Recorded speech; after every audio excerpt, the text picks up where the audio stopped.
Hello বন্ধুরা, কেমন আছো তোমরা? আশা করি সবাই ভালো আছো। আমরাও খুব ভালো আছি। তো তোমরা যে এই ভিডিওটা দেখছো, হ্যাঁ, এটা ছিল রাজস্থানের একটা বাংলোতে। কারণ আমরা একটা কাজের সূত্রে রাজস্থানে গিয়েছিলাম। তো ওখানে যাওয়ার পরেই এই রুমটা আমাদের জন্য রাখা হয়েছিল। তো তোমরা দেখো রুমের ভিতরের ভিউটা জাস্ট অসাধারণ ছিল। খাটটা সব আগেকার দিনের মতো খুব সুন্দর করে সাজিয়ে রেখেছে। আমার তো বেশ লেগেছে রুমটা। এই দেখো, বেশি কিছু ছিল না ঘরের মধ্যে, বাট তবুও সামান্য জিনিসের মধ্যে খুব সুন্দর লাগছিল। এখানে দিদি সমস্ত জিনিস ঠিকঠাক করে রাখছে। তারপরে এই ছিল বেডটা। যাই হোক, আমরা কিন্তু অতটুকুই ভিতরের ভিডিও করে খুব টায়ার্ড হয়ে গিয়েছিলাম, ঘুমিয়ে পড়েছিলাম। তারপর ঘুম থেকে ওঠার পরে জাস্ট এই ভিউটা ছিল। তোমরা দেখো, হ্যাঁ, আমি কিছুটা অংশ তোমাদের সাথে এর আগেও শেয়ার করেছি। তা ভাবলাম আরও ভিডিও যখন আছে আমি তোমাদের সাথে সেইগুলো শেয়ার করি।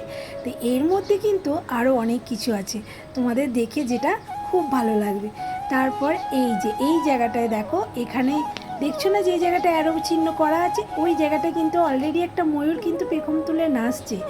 আমি তো সকালবেলা এই ভিউটা দেখে জাস্ট আমি অনেক খুশি হয়ে গিয়েছিলাম।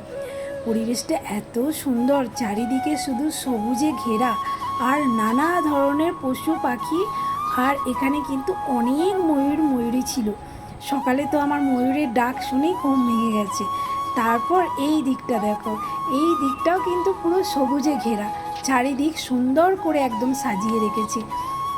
যাই হোক, তারপরে আমি এই সাইডে এসে দেখলাম এখানে কিন্তু একটা পুলও আছে। তারাও তোমাদের দেখাচ্ছি। এই হলো সেই পুল। আর এই যে রুমগুলো দেখছো, আমরা কিন্তু এখানেই ছিলাম। কেন জানি না এখানে নেট দিয়ে ঘিরে রেখেছে, হয়তো অনেক পশু পাখি আছে এই জন্যই নেট দিয়ে ঘিরে রেখেছিল। যাই হোক, আমার তো জায়গাটা ভীষণ ভালো লাগলো। তোমাদের কেমন লাগলো অবশ্যই কিন্তু জানিও একটা কমেন্ট করে, প্লিজ। টাটা।